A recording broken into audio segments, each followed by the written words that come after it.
Bueno, en esta oportunidad la charla va a ser con Pablo De Vita, un queridísimo amigo que además de ser crítico de cine, escribe en La Nación, viaja por todos lados, trabaja en el Museo del Cine de la Ciudad de Buenos Aires, así que sabe muchísimo. Hola Pablo, ¿cómo estás?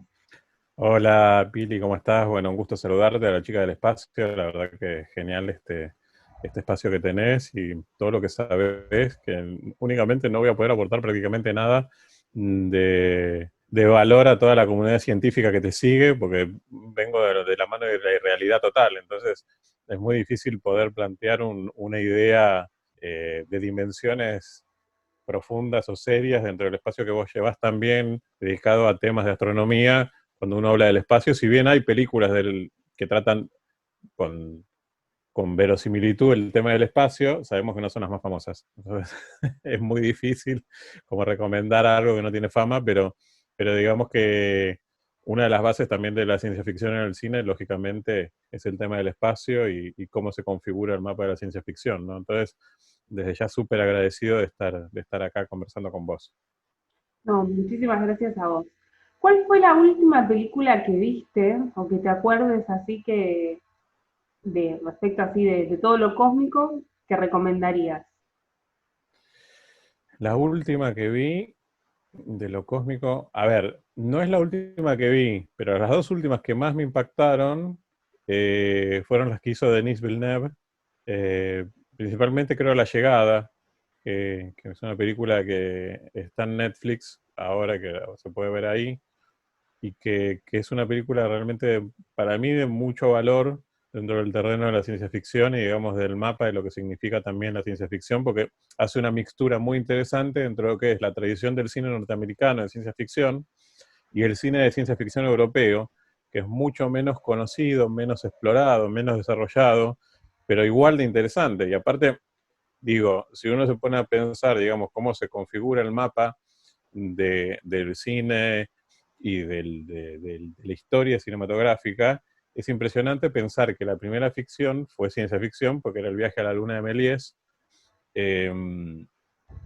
que precisamente planteaba esa ruptura con el orden de la representación mimética de la realidad que había nacido con el cinematógrafo Lumière, ¿no? Y hay Ujú. una frase muy linda que dice que el cine está dividido en dos partes, ¿no? Que una es Lumière y una es Méliès. Lumière como el cine mostrando la realidad como es y Méliès mostrando cómo podría llegar a ser esa realidad o ese mundo. Y creo que realmente en esos dos padres del cine está la síntesis de lo que de todo lo que vivimos hasta el día de hoy, y precisamente en esa herencia de ese viaje a la luna, que quiero recomendar en una versión restaurada muy recientemente de la Cinemateca Francesa, que tiene la música de Air, que aquí se vio en un Bafisi, que fue realmente una conmoción ver eso en pantalla gigante y con la música de Air, que es excelente. Mm. Eh, y tener la oportunidad de ver ese material hoy también resignifica todo lo que es el cine de ciencia ficción posterior, ¿no? Y también cómo se configura la idea de la ciencia ficción, que es tan antigua, que a mí me causa mucha gracia cuando de repente, ahora ya no, porque ahora ya el universo pop cambió mucho todo, pero digamos, si uno Mm. hablaba, cuando uno hablaba de los años 50 o 60, cómo era un universo muy subvalorado el mundo de la ciencia ficción, ¿no? Como era ¿Y cómo, un cómo cobre se fue, menor. eso me interesa, cómo se fue configurando todo este mundo de la ciencia ficción dentro del cine respecto A ver, de este tipo de pelis? si yo hablo, digamos, de el mundo de la ficción o de lo que podríamos denominar ciencia ficción, inevitablemente deviene de la mitología. Eh, Creo yo que si uno piensa, por ejemplo, en la metamorfosis de Ovidio, encuentra una génesis del relato de ciencia ficción. ¿Por qué? Porque Ovidio lo que hace es narra una historia del mundo desde la creación, mezclando lo mitológico con lo real. Y es la primera vez que se realiza esta conjunción era un poema, ¿no? Pero digo, era un poema que daba una cosmovisión del mundo, mezclando lo mitológico con lo real. Entonces, desde esa génesis, me parece que es muy interesante cómo pensar, cómo deviene en el análisis de lo que significa la ciencia ficción, cuanto a estética y estética de la representación de lo que se diría estética de lo feo, ¿no? Donde no Ujú. solamente está la representación mimética de la realidad como análisis estético, de la estética de la naturaleza. Eh, bueno, por ejemplo, hay un cuadro, me acuerdo, de Velázquez, que trata justamente de la metamorfosis, está en el Museo del Prado, que trata el tema, el relato de la metamorfosis de Ovidio. Y desde ese lugar al presente, por eso tiene, creo yo, tanto asidero desde otro contexto y desde otra metamorfosis, la metamorfosis de Kafka.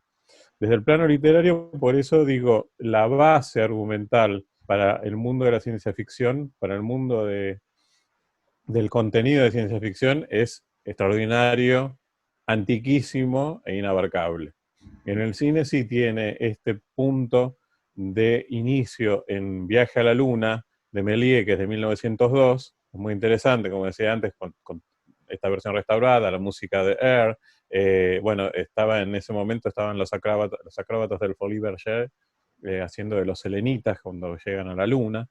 Y desde ese punto de partida, nosotros sí podemos ir configurando una evolución del relato del universo de ciencia ficción, donde primero está la traslación de lo que es, digamos, el universo literario, más vinculado al género del horror o del terror, más vinculado a lo gótico, que nace en clave literaria con el Castillo de Otranto de Walpole, y que tiene en el cine un punto culminante con los monstruos de Hollywood, de, la, de, de las series, digamos, no eran series, pero eran películas seriadas, porque había miles de Drácula, miles de Frankenstein y miles de momias y hombres lobos. Y luego eso va a tener mutaciones para mí dentro del relato de ciencia ficción. Va a llegar una segunda instancia de la ciencia ficción donde se va a hacer presente la idea de la invasión extraterrestre, particularmente en la década del 50, esto va a ser muy fuerte, eh, y particularmente en el cine norteamericano va a ser muy importante, con toda una serie también de subproductos, hoy películas de culto totales, pero y que son muy divertidas de ver, Que están y muy buenísimas, interesantes también de analizar. sí. Están buenísimas, digo, son Son excelentes. mis preferidas, que no tienen nada que ver con la ciencia, pero bueno. Y, y después creo yo que, digamos, hay una segunda etapa de la ciencia ficción que se agarra del peligro atómico, del tema de la irrupción de una posible guerra nuclear, y dentro de esta segunda etapa, que ya sería a la segunda mitad de los 50 y más que nada en los 60, creo que hay un año que es definitivo, y que no casualmente es ese año, para entender lo que es el universo de ciencia ficción como un modelo de representación que puede existir dentro de los parámetros de una película de carácter artístico, digamos. O sea que Hay tres películas que se hacen. podemos Sí, decir toda esta base fundacional o que la ciencia ficción en el cine fue evolucionando de la mano de los conocimientos científicos o técnicos que se iban dando en la época también. yo creo que es aspiracional, ¿no? Digamos, hay por un lado una mirada en la cual el universo de ciencia ficción descansa en la evolución científica, pero no en el término y en el sentido positivo, sino justamente en esta idea épica de la representación, digamos, del terror o de la exacerbación de la imaginación. Ujú. No es como decir qué bueno que llegó la, la tecnología, la fusión nuclear, ¿no? Como para algo que va a ser un salto importante de la humanidad. No, eso va a hacer que la humanidad se extinga. Entonces, siempre va a estar relacionado con la exacerbación del contenido de terror. Bien. Algo que ya habían trabajado los alemanes muy bien, y particularmente lo mostraban muy bien Fritz Lang, principalmente con el doctor Mabuse, en la República de Weimar en los años 30, que era cómo se exacerbaba ese universo en el cual lo científico era la matriz de algo oculto, era algo oscuro, era algo viscoso, era algo que siempre encerraba alguna ansia de dominación.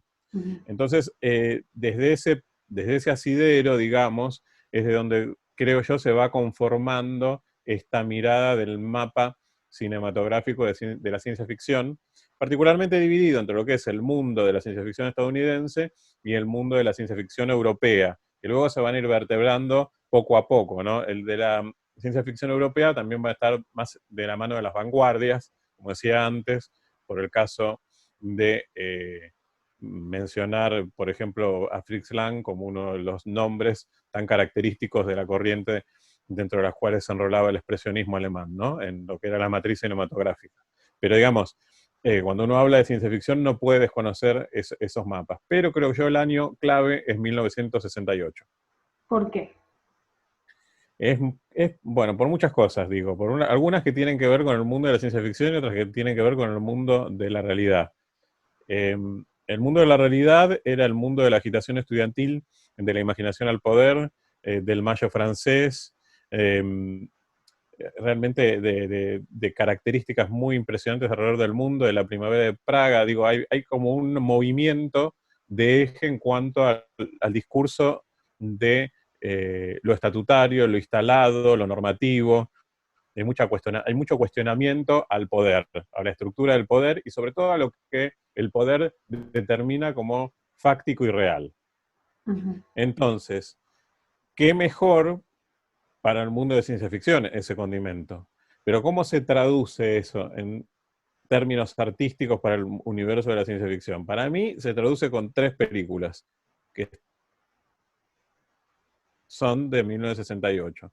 Una es El planeta de los simios, la otra es La noche de los muertos vivos, La noche de los muertos vivientes, y la otra es principalmente 2001, Odisea del espacio, que creo que 2001, Odisea del espacio de Kubrick va a ser precisamente el catalizador de todo lo que va a significar el universo de la ciencia ficción posterior y la primera película que va a tener precisamente la jerarquía de película eminentemente artística, pero planteada en términos espaciales y dentro de un mundo absolutamente, digamos, de lo desconocido o de lo irreal, pero que tiene mucho verosímil.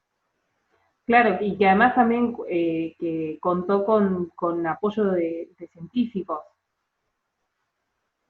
en partes técnicas, Además, Stanley a, Kubrick. O a, sea, como que a, no, obviamente que tiene muchísimo de imaginación, como muchas cosas en la ciencia, o casi todo, pero también contaba con cuestiones técnicas reales. absolutamente. Ahora, pues yo quiero saber Digo, el planeta de los simios, porque Odisea en 2001, pues sí, es un clásico y además casi como también de muchas de las películas de ahora de la actualidad están basadas en esa, o en Blade Runner, o toman mucho de ahí. Ahora, el planeta de los simios, que después tuvo muchas remakes más, ¿qué tiene que ver con, me gusta esto, con prohibido prohibir y todo el tema del mayo francés? no, porque precisamente yo creo que da la clave de lo oculto, Bien. digamos, de quiénes son los dominados y quiénes dominan, ¿no? ¿Dónde está la estética de la dominación? ¿Cuál es la realidad del opresor y el oprimido? Ujú. Entonces digo, precisamente todo el corrimiento de situación en el cual tiene asidero muchas de las claves que están en moda de la juventud en ese momento del 68, de cuestionamiento a lo instaurado y a la institución, digamos, a la institución en carácter simbólico, incluso si se quiere. Mm. Entonces digo, me parece que desde ese lugar el planeta de los simios presenta eso, ¿no? Como el reverso de la realidad, siempre como un reverso posible de la realidad.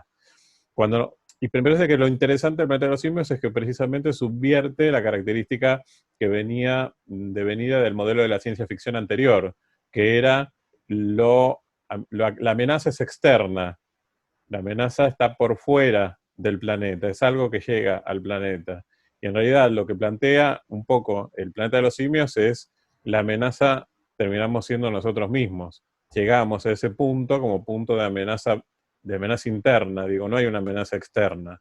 Y por eso digo que subvierte un poco los valores tradicionales también del cine de ciencia ficción instaurado hasta ese momento.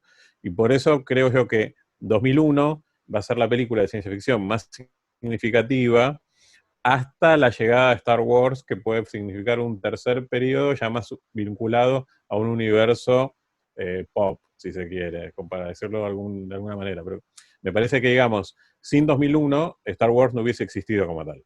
y mucho cine de ciencia ficción posterior no hubiese existido como tal si no hubiese existido 2001, claramente. ¿Y qué pasa con la tercera película que nombraste, la de los muertos vivos? No, bueno, yo creo que digamos la otra película, La Noche de los Muertos Vivientes, más que nada me parece que es, digamos, referencial en términos de producción, en términos de pensar cómo una película sin necesidad de efectos especiales, sin necesidad de grandes producciones, sin necesidad de contar una historia donde lo visual es eminentemente distintivo, puede generar impacto y puede generar terror. Pero por otro lado también está algo que está muy de moda hoy en día, que Mm, es el tema de la mutación del ah, virus, de la transformación a partir de un elemento exógeno del cuerpo, ¿no? Que está muy, que digamos, es una piedra basal de parte de este universo. Entonces, me parece a mí que las tres películas explican el desglose posterior también del cine de ciencia ficción que va a venir en buena medida. Uno vinculado a una idea de verosimilitud, uno vinculado a una idea de apropiación del cuerpo y otro vinculado a una idea de lo fantástico está dentro de nosotros mismos. Que ese fantástico dentro de nosotros mismos puede explicar hoy a todo el universo de Marvel presente en el cine de Hollywood, ¿no? Que es ah, lo fantástico que está dentro de nosotros mismos. Digo, no viven en otro universo paralelo a la Tierra, viven en el planeta Tierra y ah. protegen de las amenazas del planeta Tierra, a veces mejor, a veces peor, no importa. Sí, Pero quiero protegen decir, me el parece a mí orden que son esas cósmico. tres películas que... Mm. Ay, perdón, que no escuché nada. No, no, no, igual, no, que protegen el orden del universo, el orden cósmico en general. Sí, pero desde la Tierra. Sí, O sea, no vienen de fuera. Y eso me parece que es como una característica muy interesante también, pero que tiene un largo asidero, porque estábamos hablando de historietas precisamente que nacieron mucho antes. Pero me parece a mí que en el mundo del cine tienen lugar a partir de estas tres, si bien ya había Batman, ya había Superman, quiero decir, no nacieron después de ni el planeta de los simios. Es muy conocido esto. sí, Pero lo que quiero decir es que cobran, me parece a mí, entidad y cobran un lugar en el modelo de representación del cine, estas líneas. Pero para mí son esas tres películas y ese año tan particular de 1968 que configuran un nuevo mapa del universo de la ciencia ficción. La ciencia ficción que hasta ese momento estaba vinculado a otros parámetros, que estaba vinculado a un producto que no tenía una jerarquía artística, que no se lo consideraba una un trabajo artístico de calidad, un trabajo artístico realmente de excelencia, ni sus directores eran conocidos como grandes creadores. Hoy sí, hoy sí, configuran todo un mapa del cine y quizás más potente y revalorizado que lo que era en los años 50 cuando se habían hecho, ¿no? sí, totalmente. Y nombraste después, bueno, un tercer periodo del cine de ciencia Sí, ficción con Star Wars. yo creo que, digamos, Star Wars lo que hace es precisamente actualizar un poquito menos de una década después con la primera de la saga, este universo de lo fantástico y directamente instaurarlo como un producto para mayorías. Ujú. Las otras tres películas, si bien obviamente fueron grandes éxitos y están pensadas para mayorías, quizás obedecían más a audiencias más sectorizadas. Yo no sé si miméticamente todo el público que vio Star Wars vio 2001, aunque debería verlo, y tampoco sé si todo el mundo que vio Star Wars vio El planeta de los simios, la primera versión Sí, de la que estamos hablando, o vio La Noche de los Muertos Vivientes. Creo que igualmente, si uno toma las tres películas, puede encontrar, digamos, porcentuales de público dentro de lo que es el público masivo de Star Wars. mm, Y quizá, digamos, va a tener más asidero la mirada a La Noche de los Muertos Vivientes, en segundo término La Guerra de los Mundos y en tercer término 2001 quizás, si uno toma, digamos, porcentuales. Es imaginación, ¿no? Estamos imaginando. sí, Pero digo, eso nos hace pensar de que Star Wars lo que hizo fue irrumpir la llegada de un nuevo público, que es un público eminentemente joven y que va a seguir siendo joven en las décadas siguientes, a partir de la actualización permanente de esta saga y de toda esta trilogía que se fue multiplicando con raíces cuadradas y cúbicas hasta casi nuestros días, ¿no? Y que va a seguir multiplicándose por lo que se Sí, anuncia, digo, con subtramas y personajes y todo, porque digamos, después, claro, se convirtió en un gran éxito y una gran franquicia y es un gran aporte económico financiero para Hollywood hoy.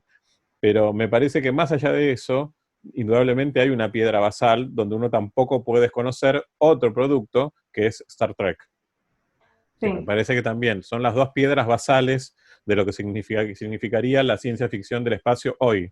De hecho, bueno, hay fans de Star Trek que defenestran Star Wars y viceversa. sí, Digo, ahí son universos casi encontrados como un River Boca, ¿no? Por lo menos de acá, digo, en otros países deben ser otros cuadros de fútbol. El sí, Manchester, Olimpia, digo, debe haber otras combinaciones. Pero me parece que, digamos, son rivalidades que hablan también de fervores, y esos fervores se logran a partir de instaurar personajes y de instaurar también discursos. Y me parece que precisamente son dos parámetros dentro del mundo de la ciencia ficción que sobrevivieron muy bien a los cambios epocales, cosa que uno no ve con el cine preexistente. Por ejemplo, cuando uno ve las películas de ciencia ficción de Hollywood de los 50 y principios de los 60, las ve hasta con cierto cariño, pero no puede omitir cierta rusticidad que tienen, ¿no? Digo, cuando uno ve eh, la primera Body Snatchers, ve, digamos, cierta, y que es una película perfecta y yo recomiendo fervorosamente, porque es una gran película que explica, creo yo, a toda la gente que quiere hacer cine, cómo se puede hacer ciencia ficción sin tener nada. Porque es la primera versión, después las otras tienen como trabajos con los ojos, las caras, bueno, hay cosas que se ponen de manifiesto. Pero la primera versión no tiene absolutamente nada, son todos gestos y unas especies de repollos gigantes donde viene la duplicación del personaje al cual van a invadir, ¿no? Pero me parece que es una explicación perfecta de cómo se trabaja el verosímil cinematográfico de esa película.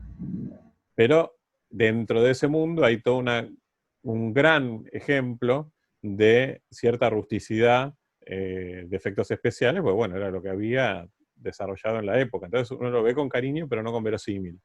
claro. 2001 en adelante plantea un verosímil, porque por más de que nosotros veamos hoy la Star Wars del 76 con todo un diseño de producción que podría significar incluso obsoleto Mm. en términos de representación de un futuro, no podemos negar el verosímil que impacta.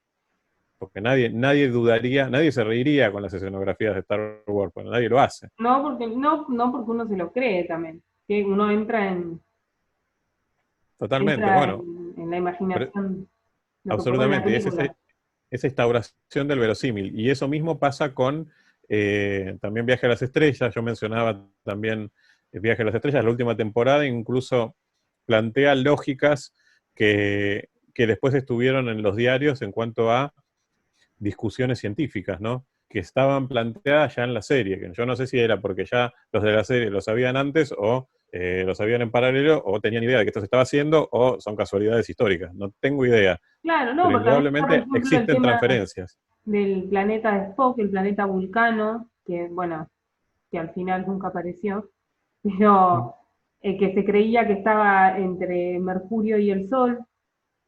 Hay un montón de así de cuestiones que tienen que ver con la búsqueda técnica científica y que después, como decías vos antes, la ciencia ficción las toma y las convierte hasta en realidad, aunque sea una realidad dentro de la película o de la serie. Ujú. No, totalmente, digo, hoy tenemos muchas explicaciones que están desarrollándose en el campo de la investigación científica que ya tuvieron un asidero en el mundo de la ciencia ficción. La Mm. última de estas estructuras que se encontraron cerca del núcleo de la Tierra, uno no puede dejar de pensar en Julio Verne con Viaje al centro de la Tierra. Ah, Todo el trabajo en cuanto a la explicación física de un posible universo paralelo, y uno no puede dejar de pensar en todas las películas de ciencia ficción que es exploración desde un asidero. Es la construcción de ese mundo que podría llegar a ser. y que a claro. veces se cumple, no en estrictos parámetros como lo pensaron sus creadores, pero que tiene indudablemente muchos puntos de contacto con la evolución de ciertos principios y contenidos de la realidad posterior. Ujú, totalmente. Bueno, y me dijiste que una de tus pelis preferidas, por lo que voy a contar, llegué a la conclusión que es La Llegada. Y ahora, si dijeras una película que decís, esta no de las últimas que hayas visto o que recuerdes, qué mala que es, no la veo. No, la verdad que no, porque no me concentro en el resultado de una mala película, digamos, trato como, o sea, si me lo nombrás por ahí me acuerdo y digo, no, la No me verdad que no vale gustó la pena, mucho, pero quiero claro. decir, no es algo como que tenga presente en mi mente. Pero qué tipo profesional.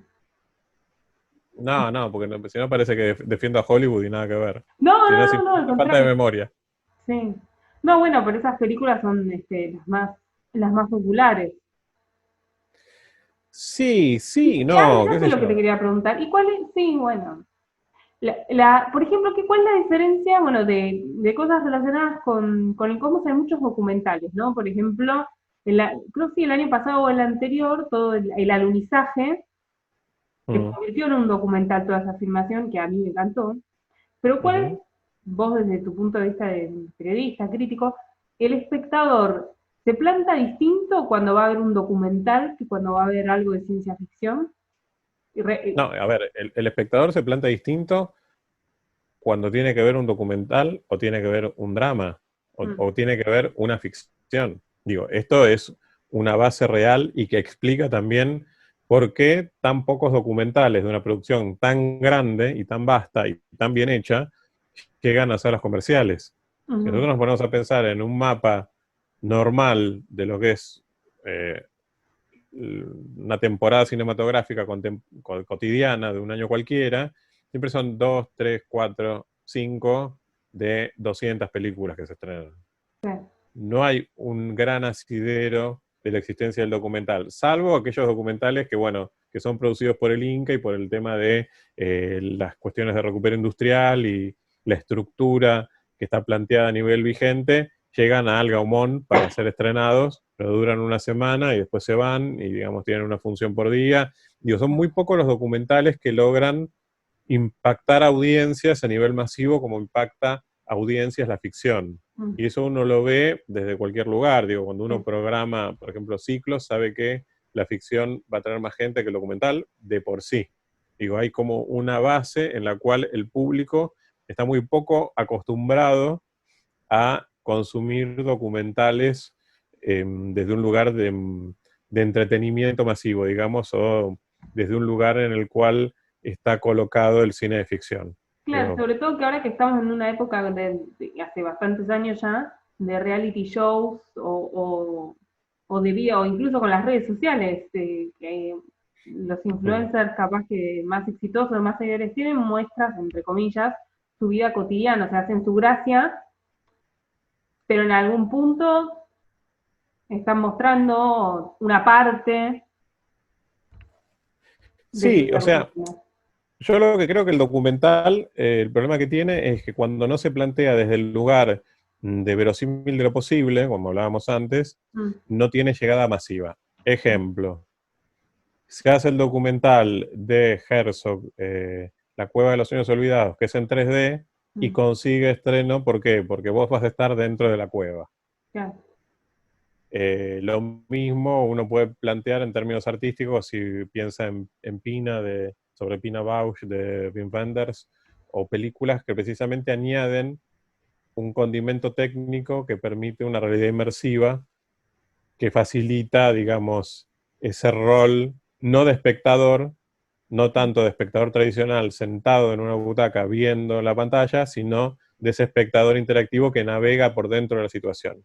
Que mm, un poco es lo que plantea desde ya, que es lo que plantea el 3D, pero un poco es lo que plantea esta realidad inmersiva del campo documental. mm, Y creo que son, no casualmente, los documentales que más llegada han tenido, junto a alguno de término político, por alguna situación contextual que lo pone en vigencia. ujú, Pero si no, digamos, básicamente es un género que es eso es muy desatendido por las grandes audiencias. En detrimento, eh, siempre está el documental frente a la ficción. Esto es así. ah, perfecto. Bueno, ¿hay alguna otra peli además de La Llegada que quieras recomendar así de cualquier otra época que hayas visto? No, después, bueno, están los grandes clásicos, qué sé yo, Solaris, Stalker, Mm. de Andrei Tarkovsky. Uno puede realmente, no puede olvidar películas como Metrópolis, de Fritz Lang, no puede olvidar todo lo que significa el mundo de lo que representó el expresionismo alemán, tanto tanto en su carácter de investigación artística, en el cine, el desarrollo de las vanguardias, como también en el campo de la ciencia ficción, como La Mujer de la Luna, del mismo Lang también, que es una película que claramente explica también el mapa de la ciencia ficción en el mundo europeo. Uno no puede dejar de pensar, bueno, había dicho antes en Una Mujer en la Luna, no puede dejar de pensar tampoco en los experimentos que hizo Italia como subproducto de la ciencia ficción, películas malísimas, pero muy simpáticas de ver hoy, como subproducto del spaghetti western, dentro de títulos que eran una cosa pero espantosa, ¿no? La muerte viene del espacio, digo, películas de A Enzo mí me encantan Castellari esas películas, ¿eh? que hacía spaghetti western y hacía películas de ciencia ficción que uno no sabe bien cómo situarse con esas películas porque son muy clase B, muy cutre, como dirían los españoles, pero son películas que indudablemente representan también una época y son súper interesantes de ver. Entonces quiero decir, yo como obsesionado por el cine, nunca diría que una película es para despreciar. Creo que, digamos, uno tiene que entender jerarquías o categorías de posibilidades que brinda la película. Entonces, si uno me dice, ¿qué quiero ver? Voy a ver, encontrar más riqueza en 2001 como decía antes, La muerte viene del espacio, la película esta italiana del 58, voy a decir, bueno, 2001 obviamente va a tener mucha más profundidad de análisis que la otra, pero bueno, yo simplemente digo siempre que hay momentos para todo y hay momentos para ver muy buen cine y momentos para ver simplemente una película. Y toda película siempre genera un momento de disfrute en el espectador, porque siempre te queda algo, siempre queda alguna imagen, alguna secuencia, algo de la música o la película integral cuando es algo perfecto que realmente te impacta de una manera absoluta, ¿no? Y creo que un poco esa visita a los grandes clásicos siempre te devuelve eso, o el cine que hacía Karel Zeman en Checoslovaquia, que trabajó mucho el tema de la ciencia ficción de la mano de Julio Verne, con imaginerías visuales fantásticas, el experimento que se hacía con dinosaurios y con realidades externas como los extraterrestres que hacía Harryhausen en el cine norteamericano de los 50, digo, son siempre películas que dejan algo. Uno nunca, creo yo que son películas, uno puede disfrutar más o menos de una Claro, película, pero películas nunca puede estar indiferente. que tienen distintos propósitos también. No solo de entretenimiento o de búsqueda, sino que apelan más a lo emocional, o a lo técnico, o a lo fantástico. Eh, Totalmente, Cada una totalmente. Y es yo creo valiosa que, por por lo que le despierta a cada uno, ¿no? totalmente. Por eso digo, hay películas que tienen vigencia, como hablaba antes, de la invasión de los usurpadores de cuerpos, como hablaba antes de Stalker, en otro orden, en otro ámbito, en otra escuela, en otro cine, en otro todo, pero son películas que cada una te deja algún tipo de enseñanza y sobre todo cada una explora desde un lugar distinto el universo de la ciencia ficción. Y me parece que eso es muy interesante como para que uno pueda establecer un mapa de lo que significa este campo que nació desde aquella lejana travesía lunar de Georges Méliès, que uno puede volver a ver hoy con tanto encanto como seguramente se había visto en 1902, ¿no? Totalmente. Bueno, Pablo, muchísimas gracias por esta clase de cine, porque fue una clase No, también. para nada, para Sí, nada. fue. Quiero pedir disculpas en serio a tu audiencia No tan nos interesa específica y tu falsa modestia. científica que realmente debe estar azorada por muchas de las cosas que dije, No, pero, pero no, realmente me bueno. encanta hablar con vos de todos estos temas, me encantó realmente esta charla y Me pensar un gustaría poco cómo repetirlo uno habla un poco. de esta Analizar grandeza así de la películas imaginación también que la me gusta. plantea la ciencia ficción. Así que muchas, muchas gracias, Pilar, en serio, y gracias, gracias, chica del espacio, sos brillante. No, no, gracias a vos, muy, muy, muy enriquecedora la charla porque además sirve para que uno vuelva a ver todas esas películas con otro punto de vista, ¿no? Ojalá, es lo que uno intenta como Sí, crítico de cine, acercar un poco esos universos paralelos que a veces quedaron en lunas distantes, pero que sin embargo tienen tanto para ofrecernos hoy como lo ofrecían hace 40, 50 o 60 años atrás. totalmente. Bueno, nos vemos la próxima, Pablo. Bueno, pues será un placer. Muchas, muchas gracias por la entrevista.